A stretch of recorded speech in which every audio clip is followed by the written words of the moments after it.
Assalamualaikum warahmatullahi wabarakatuh. Perkenalkan, nama saya Ummu Azizah dengan NIM 231615401101.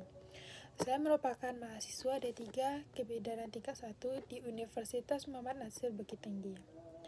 Baiklah, pada kesempatan kali ini saya akan membuat video presentasi tugas dari mata kuliah kearsian dengan tema Berkiprah di bawah nama besar Universitas Muhammad Nasir, berkarya meraih ridha Allah. Pertama-tama kita harus mengenal sosok pejuang, yaitunya Muhammad Nasir, dai pemandu umat.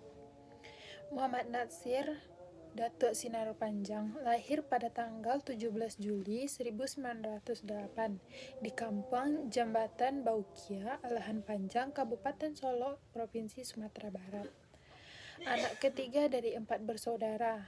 Ayahnya yaitu Idris Sultan Saripado, seorang juru tulis di kontrolir di masa pemerintahan Belanda. Ibunya yaitu Khadijah, dikenal taat memegang nilai-nilai Islam. Nasir belajar pada sekolah rakyat di Maninjau berbahasa Melayu. Ketika ayahnya pindah ke Bekeru, tinggallah ia bersama pamannya di Padang. Masuk ke sekolah His Adabiyah yang dikelola oleh Dr. Haji Abdullah Ahmad. Ketika di Solo dibuka His Negeri, Nasir dipindahkan ke His Solo. Tinggal dengan Haji Musa, saudagar yang cukup terkenal di daerah Solo. Sore hari ia mendalami pengetahuan agama di Madrasah Adiniyah Solo. Malam harinya belajar mengaji Al-Quran dan bahasa Arab di surau. 3 tahun di Solo, setelah itu ia pindah ke His Padang. Muhammad Nasir merupakan tokoh yang cerdas. Ketika menamatkan His, ia meraih prestasi istimewa, diberikan kesempatan melanjutkan ke Mulo dengan beasiswa dari pemerintahan Belanda. Di sekolah belajar satu kelas dengan murid Belanda, menamatkan Mulo di Padang dengan prestasi baik, mendapatkan beasiswa ke AMS di Bandung, jurusan Sastra Barat Klasik. Usia 19 tahun, tinggal di rumah eteknya Latifah di Bandung. Di samping belajar bahasa Belanda, ia belajar bahasa Latin dan kebudayaan Yunani. Di kelas 2 AMS, ia sudah sanggup menganalisis pengaruh penanaman tebu dan pabrik gula bagi rakyat di Pulau Jawa, dan berani memaparkannya di depan kelas, dan menurutnya negatif. Sebagai seorang yang hidup dalam suasana tradisi religius yang kuat, ia menilai pola pendidikan penjajahan Belanda tidak sesuai dengan harapan bangsanya. Nasir mulai berkecimpung di dunia politik praktis setelah menjadi anggota Partai Islam Indonesia awal tahun 40-an. Memimpin organisasi Majelis Al-Islam A'la Al-Indonesia atau MIAI pada tahun 1928 sampai 1932, itu aktif di Jong Islamiten, Bonn, Bandung. Di sinilah Muhammad Nasir bertemu dengan Mr. Kasman Singodimejo, Mr.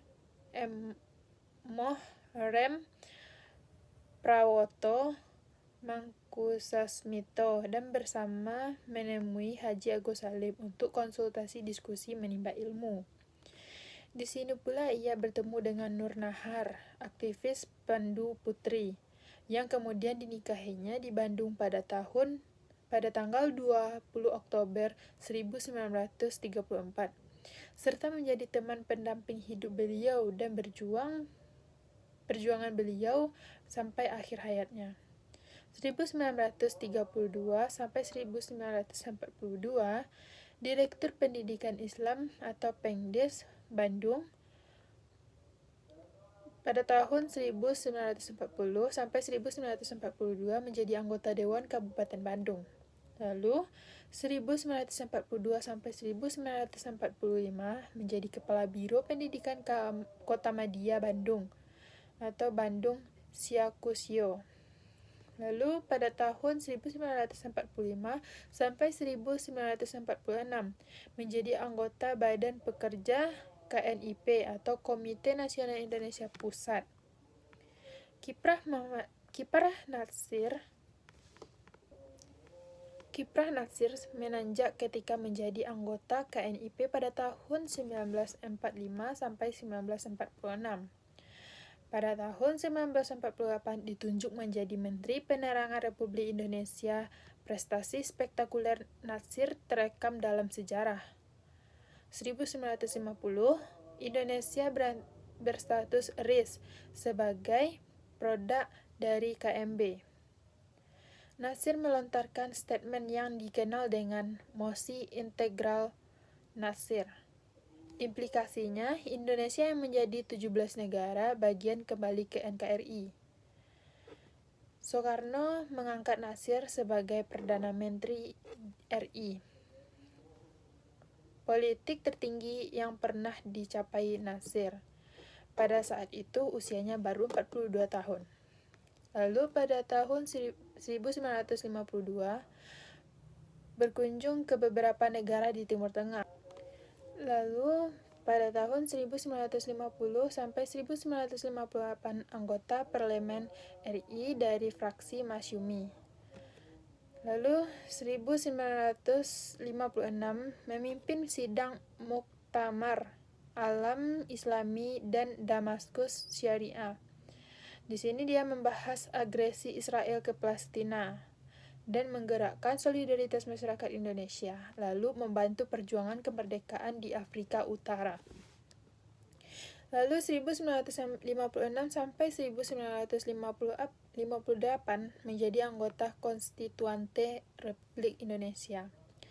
Pada Januari 1957, ia menerima bintang Nishan Istiqlal atau Grand Cordon dari Presiden Tunisia Lamine B atas jasa-jasa beliau dalam membantu memperjuangkan kemerdekaan rakyat Afrika Utara. Keberhasilan kelola pendidikan meliputi penguasaan kondisi umat, tingkat sosial, budaya umat, serta peta dakwah. Dakwah adalah didikan dan ajakan. Dakwah Islamiyah pada hakikatnya suatu usaha yang digerakkan secara sadar, terarah, dan terpadu.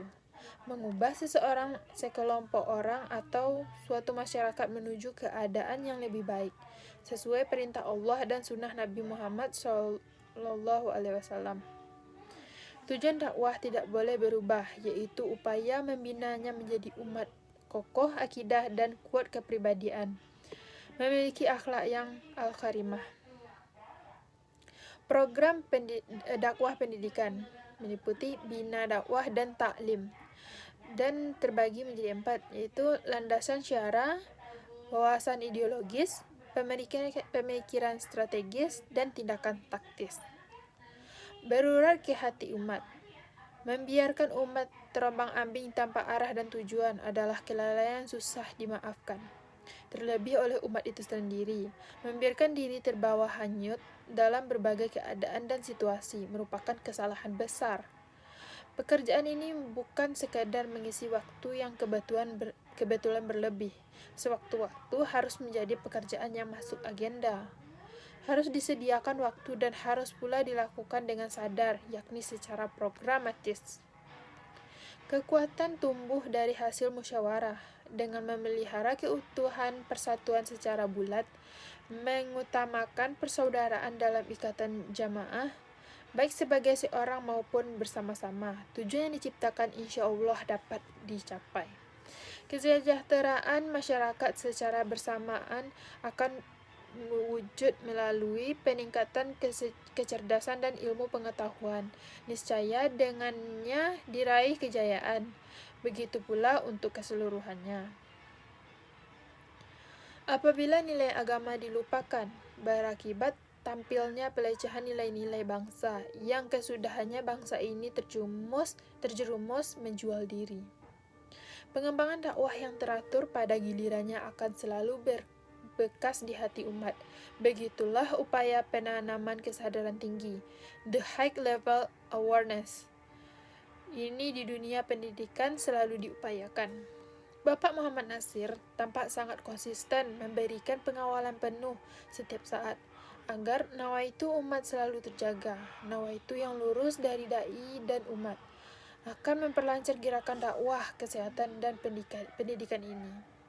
Tidak ada tempat dalam hidup jamaah itu berbelakangan dalam pelayaran yang panjang. Jangan terjadi satu ke hilir, satu ke mudik. Tentu tidak akan terjejak tanah tepi. Karena itu dakwah mesti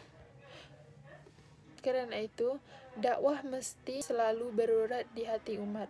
Kawalan dakwah seperti ini telah menjadi program dasar yang utama. Wajib diamalkan nilai-nilai dasar Islam. Nilai dinul Islam melahirkan masyarakat proaktif, menghadapi suatu realitas perbaikan ke arah peningkatan mutu masyarakat. Pembentukan watak atau fas.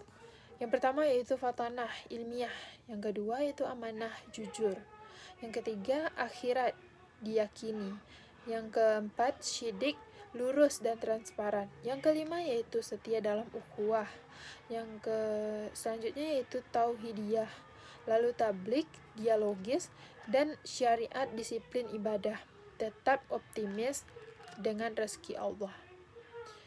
Proses pembangunan umat atau umatisasi terbagi mencakup 5 kategori. Yang pertama yaitu efisiensi, adat istiadat, sumber daya alam, interaksi, agama, iman. Pesan-pesan Bapak Muhammad Nasir yaitu apabila sasaran dakwah berhadapan dengan bantahan-bantahan ringan dan tantangan, harus diatasi dengan kafiniyah yang lebih baik. Karena tugas risalah Islamiyah adalah mendatangkan rahmat bagi segenap umat. Sudah menjadi tabiat pembawaan, setiap risalah pasti menghadapi tantangan. Tugas dakwah senantiasa mengandung dua segi. Yang pertama, membina mereka yang sudah muslim, baik sejak lahir maupun baru masuk Islam karena keberhasilan dakwah. Yang kedua itu mempertahankan Islam serta umatnya dari yang tidak senang melihat kemajuan, bahkan melihat Islam lawan yang harus dihabisi. Ukhuwah Islamiyah wajib kita mewujudkannya dengan sungguh-sungguh. Kalau benar-benar kita hendak menegakkan Islam dengan segala kejumbangannya di negeri atau negara ini. Yang pertama yang harus kita lakukan pepatahnya adalah patah tumbuh hilang berganti. Yang kedua, yang tidak berganti adalah bahwa kita tetap memilih melaksanakan tugas sebagai warga negara yang sadar dengan hak dan kewajibannya. Selanjutnya yaitu, keputusan kita adalah kita tidak akan pasif. Lalu, kita tetap memilih aktif di bidang yang kita anggap tepat, yaitu dalam bidang dakwah pendidikan. Bidang dakwah itu tidak dapat dipisahkan dari masalah-masalah keutamaan, baik dalam artian sempit maupun dalam artian luas.